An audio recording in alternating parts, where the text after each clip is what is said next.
저 소년을 당장 내보내세요. 여기가 어딘 줄 알고! 수조원이 흔적도 없이 증발하던 그 순간 30년 경력의 펀드 매니저가 바닥에 주저앉아 울부짖는 그 자리에 낡은 태블릿 하나를 든 15살 소녀가 조용히 문을 열고 들어왔습니다. 이 차트의 흐름은 알고리즘이 만든 게 아니에요. 인간의 공포가 만든 패턴이에요. 아무도 믿지 않았습니다. 아무도 듣지 않으려 했습니다. 그런데 그 소녀 틀리지 않았습니다. 구독과 좋아요 하시면 감동적이고 따뜻한 이야기 들려드리는데 큰 도움이 됩니다. 저는 64살 이도윤입니다. 20여 년 전 KBF 투자은행의 직원이었지요. 제가 직접 목격한 아주 따뜻한 이야기입니다. 2023년 겨울 서울 종로구의 작은 골목. 새벽 4시가 넘은 시각이었습니다. 편의점 유리창 너머로 보이는 건 형광등 불빛 하나뿐이었고 카운터 안에서 컵라면 박스를 정리하던 남자의 등이 참 야위어 보였습니다. 그 남자가 바로 서연이 아버지 이준혁 씨였습니다. 43. 한때는 중소기업 회계팀장이었지만 회사가 문을 닫으면서 하루아침에 직장을 잃었고 그로부터 3년째 이 편의점 야간 아르바이트로 딸 하나를 키우고 있었습니다.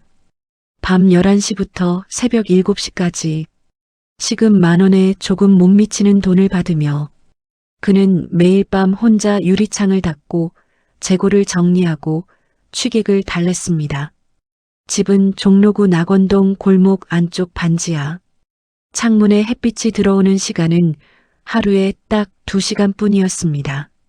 장마철이면 바닥이 축축하게 젖었고 겨울이면 보일러가 말을 잘 듣지 않아 전기장판을 켜고 자야 했습니다. 그 집에서 서연이는 공부를 했습니다. 이서연, 중학교 3학년 15살. 학교 성적이 특출난 것도 아니었습니다. 수학을 잘하긴 했지만 딱히 눈에 띄는 영재라거나 신동이라거나 그런 것과는 거리가 멀었습니다. 그냥 조용하고 말수가 적은 아이였습니다. 친구들이 아이돌 얘기를 할 때 혼자 도서관에 앉아 책을 읽는 아이. 점심시간에 교실 한쪽 구석에서 낡은 태블릿으로 뭔가를 들여다보는 아이. 그 태블릿은 아버지가 재취업 준비할 때 쓰던 것이었습니다. 화면 오른쪽 모서리에 금이 가 있었고 배터리가 닳아 항상 충전기를 꽂아 두어야 했습니다. 케이스는 없었습니다. 살 돈이 없었거든요. 서연이가 그 태블릿으로 보던 것은 주식 차트였습니다. 처음 시작은 아버지 때문이었습니다. 서연이 아버지 이준혁 씨는 회사를 다닐 때 회계를 했던 사람이라 숫자에 어느 정도 감이 있었습니다. 퇴직금 몇백만 원을 주식에 넣어봤다가 반토막이 났고 그 이후로는 화면을 보는 것조차 무서워서 계좌를 닫아버린 사람이었습니다. 어느 날 밤 서연이가 아버지 컴퓨터에서 우연히 그 주식 계좌 내역서를 보았습니다. 빨간 숫자들, 마이너스 표시들, 그리고 맨 아래 줄에 쓰인 숫자 하나, 마이너스 4,820만 원. 서연이는 그날 밤 잠을 못 잤습니다. 아버지는 그 돈이 뭔지 알지도 못하고 잃은 게 아니었을까? 왜 이렇게 됐을까? 그게 궁금해서 서연이가 택한 곳은 집 근처 작은 구립 도서관이었습니다. 겨울이라 그런지 창문에 김이 서리고 오래된 책 냄새와 난방기 남은 먼지 냄새가 섞여 있었죠. 처음엔 어려웠습니다. 주식, 채권, 펀드, 선물, 옵션. 단어 하나하나가 외국어 같았습니다. 솔직히 말하면 처음에는 하나도 몰랐어요. 제 키보다 큰 책 한 더미를 끌어다가 매일 방과 후 거기 앉아 읽었습니다. 근데 책은 너무 어려웠어요. 밸류에이션, 파동이론, 알고리즘 트레이딩. 3줄 이상 읽으면 머리가 지끈거렸습니다. 그래서 서연이는 방법을 바꿨습니다. 책 한 줄 읽으면 바로 노트에 제가 이해한 말로 다시 적었어요. 이건 어렵게 말해서 그렇지 결국 사람들 겁나면 팔고 욕심나면 사서 차트가 저렇게 꼬불꼬불 그려지는 거네. 알고리즘 트레이딩 설명을 읽으면서도 그냥 이렇게 써두었습니다. 기계한테 돈 가방 맡겨놓고 기계가 혼자서 사고 팔게 하는 거. 근데 그 기계도 겁먹을 때가 있다. 하지만 서연이는 매일 갔습니다. 도서관 사서 선생님이 얼굴을 외울 만큼, 방학 때는 개관 시간에 맞춰 가서 폐관 시간에 쫓겨나왔습니다. 그렇게 1년이 지났습니다. 그리고 두 번째 해 여름 서연이는 차트를 보는 눈이 생겼습니다. 타고난 감각이 있었냐고요? 저는 그렇게 생각하지 않습니다. 서연이가 가진 건 딱 두 가지였습니다. 첫째, 아버지를 살리고 싶다는 마음. 둘째, 매일 2시간씩 도서관에서 차트를 들여다본 시간. 그게 전부였습니다. 2023년 11월 14일 화요일. 그날 오전 9시 30분 서울 여의도 KBF 투자은행 본사 14층 긴급회의실에 불이 들어왔습니다. KBF 투자은행은 국내 최대 규모의 투자은행이었습니다. 자산 규모 50조 원, 국민연금, 교직원 공제회를 포함한 공공기금의 주요 위탁 운용사, 즉, 이 은행이 흔들리면 평범한 사람들의 노후 자산도 흔들리는 곳이었습니다. 그날 아침 그 은행의 핵심 알고리즘 투자 시스템인 아구스가 오전 장 시작과 동시에 이상 작동을 시작했습니다. 알고리즘이라는 게 뭔지 잠깐 설명해 드리자면 쉽게 말해 자동으로 주식을 사고 파는 프로그램입니다. 사람이 일일이 판단하지 않아도 컴퓨터가 알아서 조건에 맞으면 사고 조건에 안 맞으면 파는 거죠. 그런데 이 프로그램이 그날 아침부터 이상한 짓을 했습니다. 팔아야 할 때 사고 사야 할 때 팔았습니다. 마치 시계 두 개가 서로 다른 속도로 돌아가면서 문을 열어야 할 때 잠그고 잠가야 할 때 여는 것처럼 처음엔 오류인 줄 알고 IT팀이 달려들었습니다. 하지만 시스템은 정상적으로 돌아가고 있었습니다. 오류 코드도 없었고 경고 신호도 없었습니다. 그런데 돈이 사라지고 있었습니다. 오전 10시 손실 3천억, 오전 11시 손실 1조 원, 오후 1시 손실 2조 원 돌파. 14층 회의실에는 대한민국 최고의 펀드 매니저들이 모여 있었습니다. 30년 경력자, 미국 월스트리트 출신, 영국 헤지펀드 경험자. 하지만 아무도 해법을 내놓지 못했습니다. 지금 아구스가 왜 이러는 건지 아무도 모르는 겁니까? 은행장 오태준의 목소리가 떨렸습니다. 70에 가까운 노인이 회의실 창가에 서서 여의도 한강을 내려다보고 있었습니다. 손이 가늘게 떨리고 있었습니다. 장이 닫히면 2조 5천억은 확실합니다. 최악의 경우 3조까지 갈 수 있습니다. 리스크 담당 부사장 강민철이 낮게 말했습니다. 48살 서울대 경제학과 출신, 미국 MBA, 늘 정장을 완벽하게 차려입는 사람이었습니다. 그날도 그랬습니다. 단 한 올도 흐트러짐이 없었습니다. 이상하게도 손실 규모가 국민연금 위탁금의 몇 %입니까? 누군가 물었습니다. 아무도 선뜻 대답하지 않았습니다. 창밖으로 보이는 여의도는 평범한 화요일 오전이었습니다. 출근길 사람들이 걸어다니고 카페에서 커피를 마시고 어딘가에서 누군가의 어머니가 밭일을 하고 있었을 겁니다. 그 사람들은 지금 이 방에서 무슨 일이 벌어지고 있는지 전혀 몰랐습니다. 회의실 벽에 걸린 시계 초침이 째깍째깍 소리를 냈습니다. 그날 오후 2시 15분 14층 회의실 문이 열렸습니다. 열린 문 사이로 들어온 건 작은 체구의 소녀였습니다. 교복 차림이었습니다. 남색 재킷에 체크무늬 치마. 한쪽 손에는 금간 화면의 낡은 태블릿을 들고 있었습니다. 회의실이 굳어버렸습니다. 여기가 어디라고 들어와? 강 부사장의 비서가 벌떡 일어났습니다. 저 김재원 수석 팀장님이 들어오라고 하셨는데요. 소녀의 목소리는 작았습니다. 하지만 흔들리지 않았습니다. 김재원 수석 팀장, 42살, KBF에서 15년 근무. 그는 사실 이서연이 아버지의 옛 직장 동료였습니다. 이준혁 씨가 아직 회계팀장이던 시절 같은 회사에서 1년 정도 함께 일했던 인연. 나중에 KBF로 자리를 옮겼고 이준혁 씨가 실직했다는 소식을 뒤늦게 전해 들은 사람이었습니다. 그가 서연이를 알게 된 건 석 달 전이었습니다. 이준혁 씨가 편의점 야간 아르바이트를 하면서 우연히 재원 씨를 손님으로 만난 날 두 사람은 잠깐 안부를 나눴고 재원 씨는 그때 서연이가 혼자 주식을 공부한다는 얘기를 들었습니다. 믿기지 않아서 한번 물어봤습니다.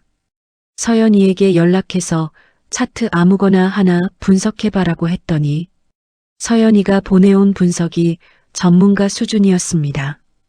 틀에 박힌 공식이 아니라 시장의 감정을 읽는 분석이었습니다. 그때부터 재원 씨는 간간히 서연이에게 연락을 했습니다. 이 차트 어떻게 봐? 이 종목 흐름 이상하지 않아?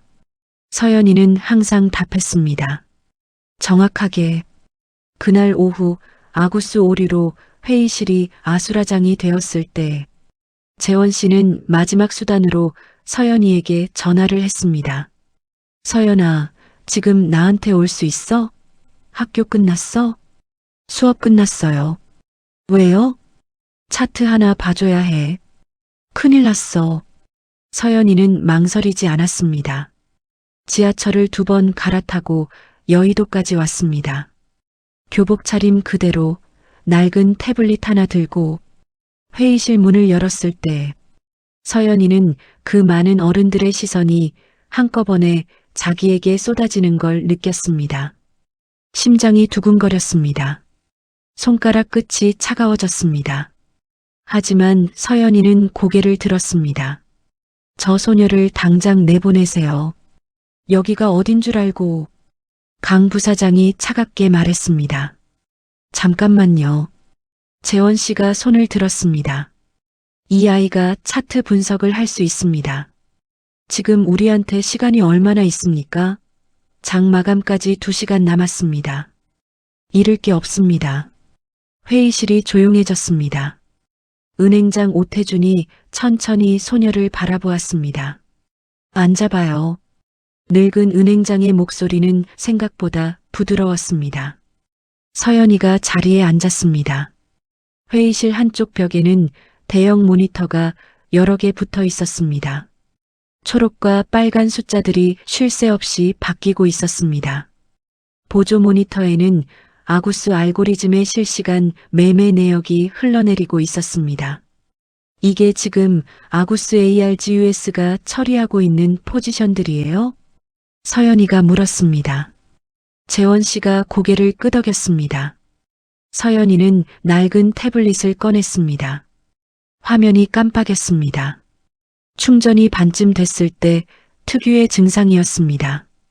아무도 신경 쓰지 않았겠지만 서연이는 태블릿을 들고 있는 손에 슬쩍 힘을 주었습니다. 아구스 시스템 처음 이상 작동 시작한 게 몇 시예요? 오전 9시 34분이요. IT팀 직원 중 한 명이 대답했습니다. 그 직전에 뭔가 큰 뉴스 있었나요? 시장 외부 요인. 미국 연방준비제도에서 금리 관련 발표가 있었습니다. 예상보다 강경한 발언이 나왔고요. 서연이는 잠시 눈을 감았습니다. 그리고 다시 모니터를 바라보았습니다. 이 매매 패턴, 제가 봐도 될까요? 시간대별로. IT팀장이 강 부사장을 쳐다봤습니다. 강 부사장은 표정이 없었습니다. 잠시 후 손으로 해봐라는 제스처를 했습니다. IT팀장이 키보드를 두드렸습니다. 오전 9시 34분부터의 매매 기록이 시간순으로 화면에 펼쳐졌습니다. 서연이는 한 줄씩 천천히 읽어 내려갔습니다. 회의실은 조용했습니다. 에어컨 바람 소리, 모니터 팬 돌아가는 소리, 누군가 종이컵을 내려놓는 소리. 서연이가 입을 열었습니다. 이 알고리즘 공항 매도 신호를 잡아서 역으로 움직이도록 설계된 거 아닌가요? 재원 씨가 눈을 깜빡였습니다. 그렇습니다. 시장이 공포로 과반응할 때 반대 방향으로 움직여서 수익을 내는 전략이에요. 그런데 지금 반대로 되고 있잖아요. 서연이가 손가락으로 차트의 한 구간을 가리켰습니다. 여기 보세요. 오전 9시 34분에 공항 신호가 왔는데 아구스는 반대로 매도를 했어요. 근데 이게 이상한 게 공항 신호 자체가 진짜 공항이 아니었어요. 무슨 말이에요? 나이 지긋한 펀드 매니저가 물었습니다. 서연이가 태블릿 화면에 비슷한 패턴의 과거 사례를 띄웠습니다. 2020년 3월 코로나 폭락 때 이 패턴 기억하시나요?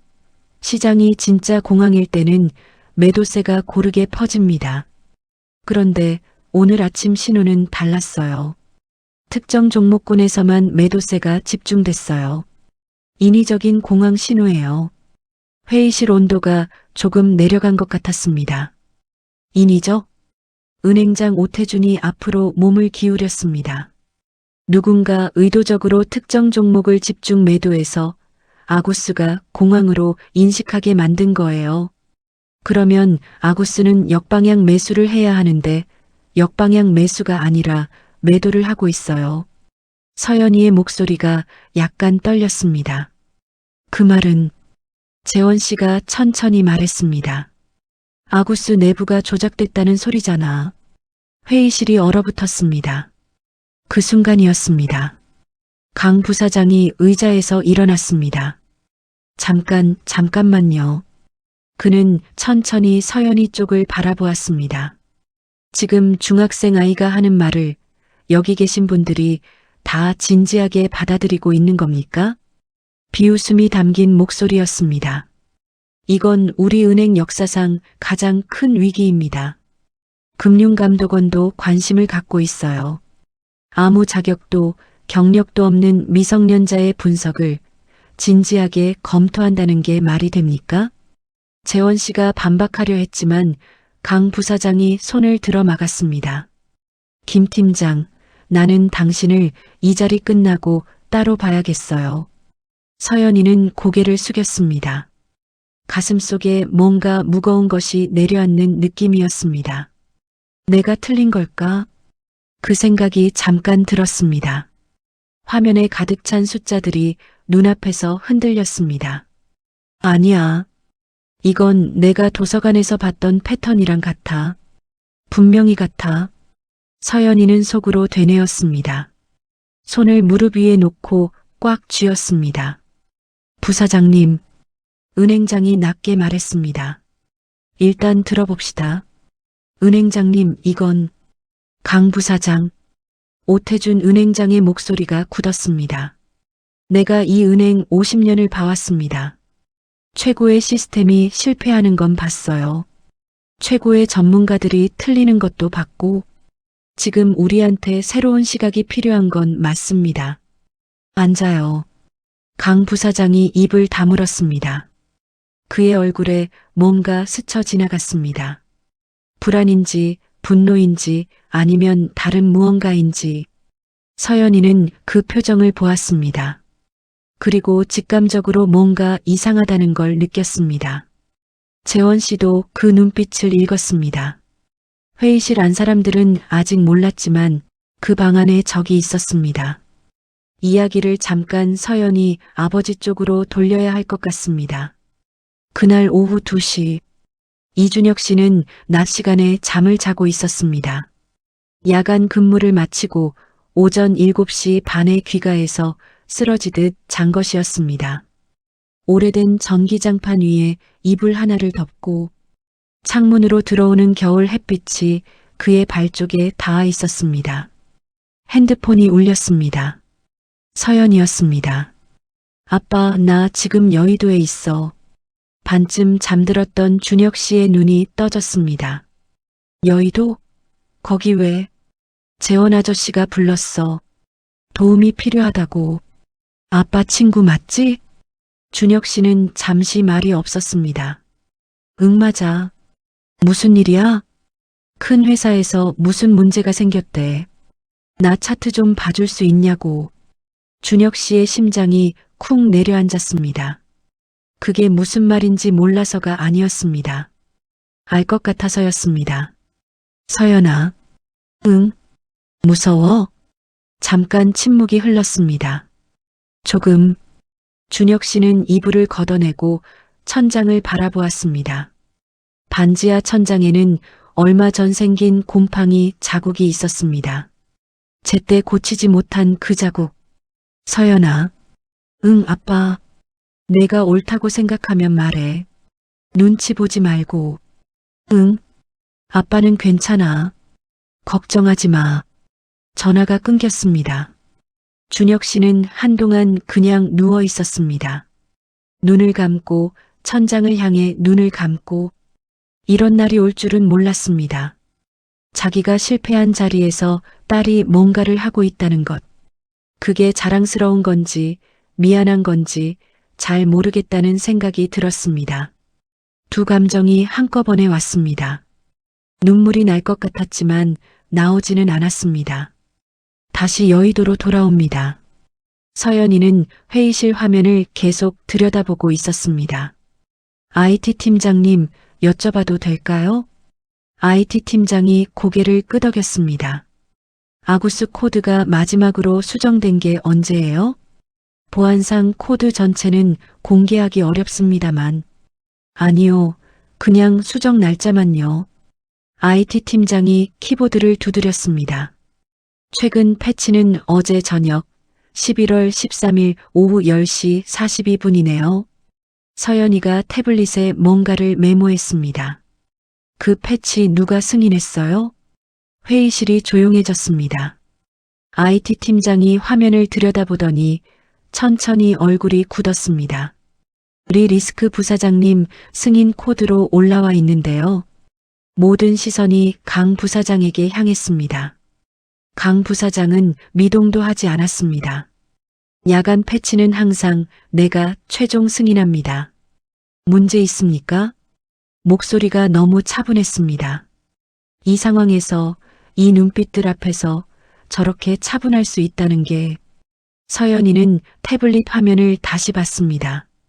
부사장님, 혹시 어제 야간 패치 어떤 내용인지 지금 보여주실 수 있어요? 그건 내부 보안 문서입니다. 보안 해제 권한은 은행장님한테 있지 않나요? 모두의 시선이 오태준 은행장에게 향했습니다. 은행장은 잠시 강 부사장을 바라보았습니다. 두 사람 사이에 무언가 지나갔습니다. IT 팀장, 패치 내용 풀어요. 강 부사장의 얼굴에 변화가 왔습니다. 미세했습니다. 하지만 서연이는 보았습니다. 그 사람의 눈이 한번 빠르게 옆을 향했습니다. 손가락이 아주 살짝 테이블을 두드렸습니다. 마치 누군가에게 신호를 보내듯 서연이는 재원 씨를 슬쩍 쳐다봤습니다. 재원 씨도 그걸 봤다는 듯 눈이 마주쳤습니다. IT 팀장이 패치 내용을 열었습니다. 화면 가득 코드가 펼쳐졌습니다. 서연이는 코딩을 배운 적이 없었습니다.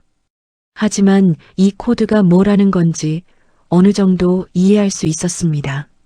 알고리즘의 반응 방향이 역전되어 있었습니다. 인위적으로, 의도적으로. 이거 보세요. 서연이가 손가락으로 화면을 가리켰습니다. 여기 이 부분 공항 신호 감지 시 매수 방향으로 가야 하는데 매도 방향으로 되어 있어요. 패치에서 이 한 줄이 바뀐 거예요. IT 팀장의 얼굴이 하얗게 변했습니다. 말도 안 돼, 이게 어떻게. 이 방향이 바뀌면 어떻게 되는 거예요?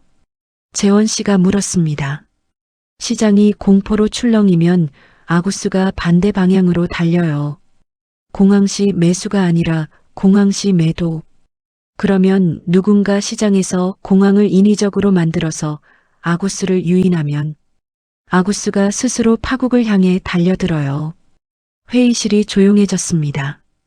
이건 단순한 시스템 오류가 아니었습니다. 누군가가 이 모든 걸 계획했습니다. 아구스 코드를 수정하고 시장에서 특정 종목을 집중 매도해서 공황 신호를 만들고 아구스가 수조 원을 잃도록 유도한 것이었습니다. 그리고 그 과정에서 이익을 본 쪽이 있었을 것입니다. 패치 승인 코드 말고요. 서연이가 조용히 물었습니다. 어제 오후 이 패치 요청서 올린 사람이 누구예요? IT 팀장이 화면을 내렸습니다. 외부 유지보수 업체 JST 컨설팅이요. 재원 씨가 눈을 가늘게 떴습니다. JST 컨설팅, 그 회사 강 부사장님이 작년에 직접 계약하신 곳 아닌가요? 그 말을 듣는 순간 강 부사장이 자리에서 일어났습니다. 잠깐요. 이건 완전히 음모론적 발상입니다. 지금 중학생 아이 하나가 떠드는 말로 이 자리 임원진이 전부 흔들리고 있는 겁니까? 목소리에 힘이 실렸습니다. 하지만 그 힘이 이제는 권위처럼 들리지 않았습니다. 조급함처럼 들렸습니다. 서연이는 고개를 들었습니다. 심장이 방망이질했습니다. 무릎이 떨렸습니다. 하지만 눈은 흔들리지 않았습니다. 부사장님, 저는 음모론을 말하는 게 아니에요. 그럼 뭐야? 숫자를 말하고 있어요. 오후 3시 10분.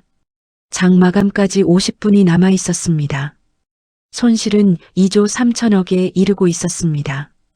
회의실에서는 아구스를 강제로 멈추는 것과 계속 가동하는 것 사이에서 논쟁이 벌어지고 있었습니다. 지금 당장 꺼야 합니다. 손실이 더 커집니다. 끄면 시장에 신호가 갑니다. 더 큰 혼란이 생겨요.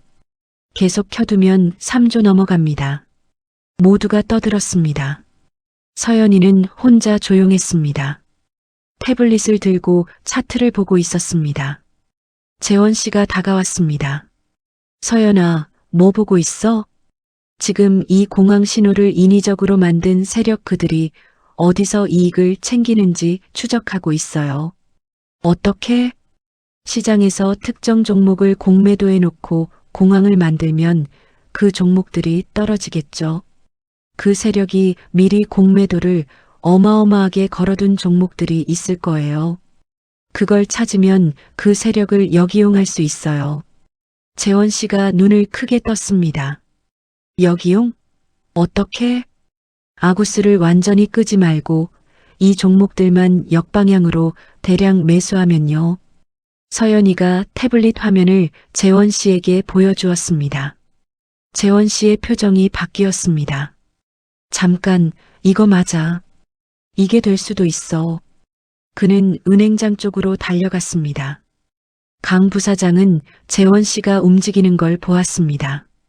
그리고 조용히 주머니에서 핸드폰을 꺼냈습니다. 화장실에 간다는 말도 없이 서연이가 그걸 봤습니다. 팀장님, 재원 씨 쪽을 부를 여유가 없었습니다. 서연이는 IT 팀장한테 다가갔습니다. 지금 아구스 외부 접속 로그 볼 수 있어요? 실시간으로. IT 팀장이 멈칫했습니다. 그게 권한이. 제가 무슨 말하는 건지 아시잖아요. 지금 누가 바깥에 신호 보내는지 봐야 해요. IT 팀장이 잠시 서연이를 바라봤습니다. 그리고 키보드를 두드렸습니다. 화장실 안. 강민철 부사장은 핸드폰을 들었습니다. 지금 안에서 그 아이가 다 파악했어. 더 이상 안 돼. 당장 포지션 정리해. 전화 저쪽에서 목소리가 들렸습니다. 아직 5분 더 버텨야 최대치가 나옵니다. 됐어. 지금 당장. 강민철은 핸드폰을 주머니에 넣었습니다. 그는 거울 앞에 섰습니다. 48회를 살아온 얼굴이 거울에 있었습니다. 서울대 MBA 15년 커리어, 부사장 직함. 그 모든 것 뒤에 무엇이 있었는지 그는 지금도 스스로에게 물을 용기가 없었습니다. 문을 열고 나왔을 때 복도에 2명의 사내가 서 있었습니다. 은행 보안팀이었습니다. 강 부사장님, 잠깐 모시겠습니다. 그는 한 발자국도 움직이지 못했습니다. 회의실 안에서 IT 팀장이 외부 접속 로그를 열었을 때 거기에는 강민철의 개인 암호화 통신 기록이 남아 있었습니다. JST 컨설팅 대표와의 통화네요. 그리고 3개의 페이퍼 컴퍼니 계좌로 이체된 금액들, 숫자들은 거짓말을 하지 않았습니다. 오후 3시 20분, 장 마감까지 40분, 강 부사장이 끌려나가고 회의실은 잠깐 얼어붙었습니다. 하지만 시장은 멈추지 않았습니다. 숫자는 계속 떨어지고 있었습니다. 지금 아구스는 어떻게 해요? 재원 씨가 서연이를 봤습니다. 서연이는 이미 태블릿에 뭔가를 쓰고 있었습니다. 2가지예요. 서연이가 화면을 들어 보였습니다. 첫 번째, 아구스 공항 반응 방향을 원래대로 돌려놓는 거. 패치 전날 버전으로 롤백. IT 팀장이 고개를 끄덕였습니다. 가능했습니다. 2번째, 지금 이 종목들. 서연이가 5개 종목을 나열했습니다. 이게 공매도 세력이 집중한 종목들이에요. 지금 이걸 역으로 대량 매수하면 공매도 세력이 손실을 보게 돼요. 동시에 이 종목들 가격이 오르면서 아구스가 원래 패턴대로 반응할 조건이 만들어져요. 펀드 매니저들이 서로 쳐다봤습니다. 실현 가능한 전략인가요? 시뮬레이션 해봤어요. 서연이가 태블릿을 내밀었습니다. 손으로 그린 간단한 도식이었습니다. 하지만 논리는 정확했습니다. 30년 경력의 최고 펀드 매니저 박 전무가 그 화면을 들여다보았습니다. 그는 잠시 눈을 감았습니다. 그리고 은행장을 바라보았습니다. 해봅시다. 오후 3시 35분, 아구스가 롤백되었습니다.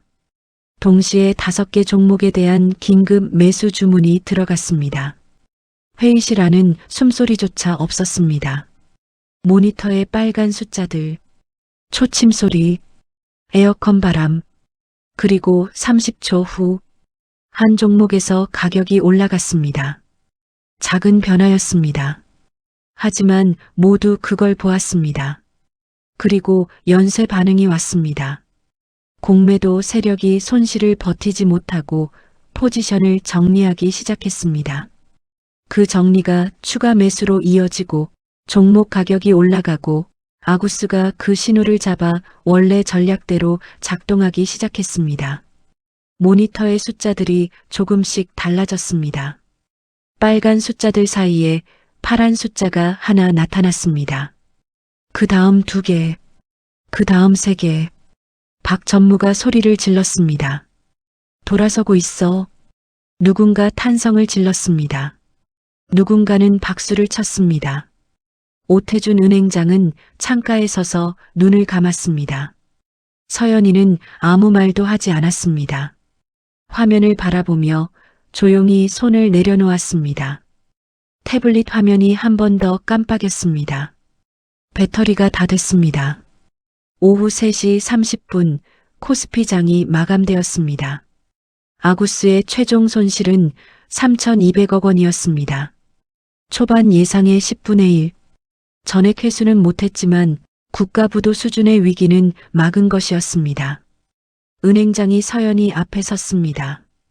꼿꼿한 노인이었습니다. 하지만 그 눈에 뭔가 부드러운 것이 있었습니다. 이름이 뭐야? 이서연이요. 몇 살? 15이요. 은행장은 잠시 그 소녀를 바라봤습니다. 고마워요. 단 3글자였습니다. 서연이는 그 말을 듣는 순간 눈 뒤가 뜨거워지는 걸 느꼈습니다. 참으려 했지만 눈물이 한 방울 흘렀습니다. 그것도 모르게 재원 씨가 어깨에 손을 얹었습니다. 잘했어. 서연이는 대답하지 못했습니다. 이후 수사가 시작되었습니다. 금융감독원과 검찰이 움직였습니다. 강 부사장은 그날 저녁 공식 체포되었습니다. JST 컨설팅 대표와 공모해서 하구스의 오류를 유도하고 사전에 공매도 포지션을 잡아두어 수백억 원의 이익을 챙기려 한 혐의였습니다. 조사 결과 더 충격적인 사실이 드러났습니다. 강 부사장이 오태준 은행장의 건강 문제를 이용해 은행 내 주도권을 잡으려 했다는 것. 이번 사태를 통해 대규모 손실을 일으키고 책임을 은행장에게 씌운 뒤 은행 경영권을 장악하려 했다는 것.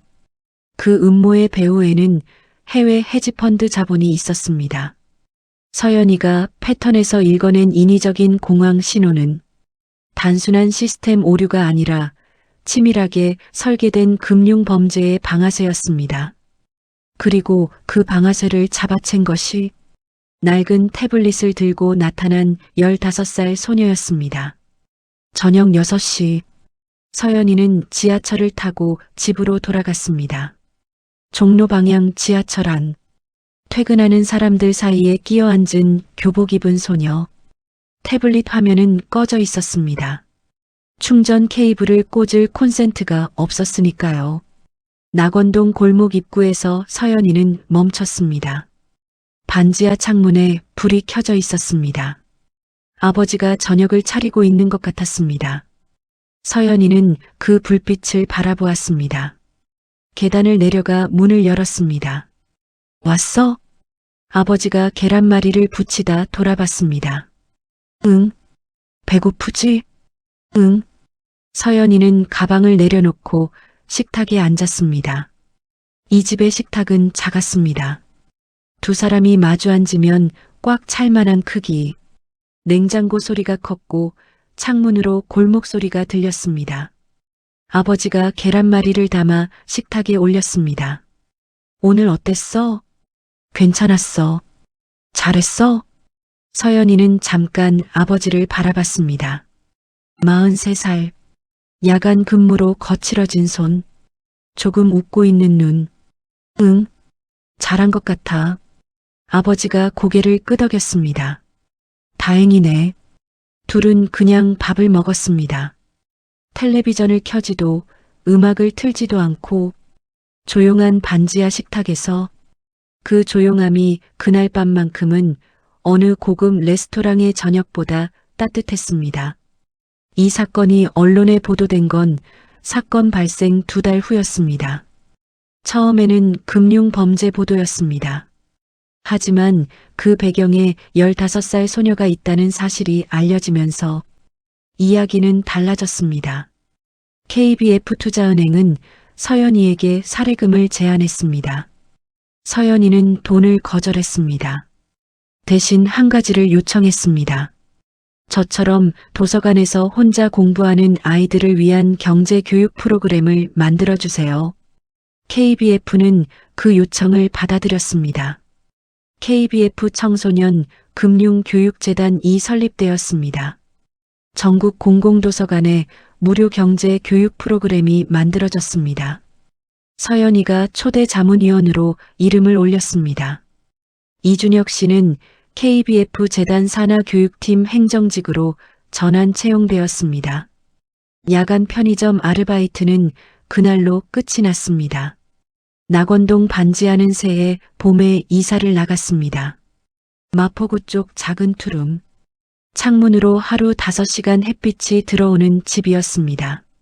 이사하는 날 아침, 준혁 씨는 반지하 빈 방 안에 서 있었습니다. 텅 빈 방이었습니다. 곰팡이 자국이 있던 천장, 전기장판 흔적이 남은 바닥. 그는 그냥 한동안 서 있었습니다. 그리고 조용히 문을 닫고 나왔습니다. 눈물은 흘리지 않았습니다. 그냥 코가 한번 싱거워졌습니다. 그걸로 충분했습니다. 한 가지 더 남은 이야기가 있습니다.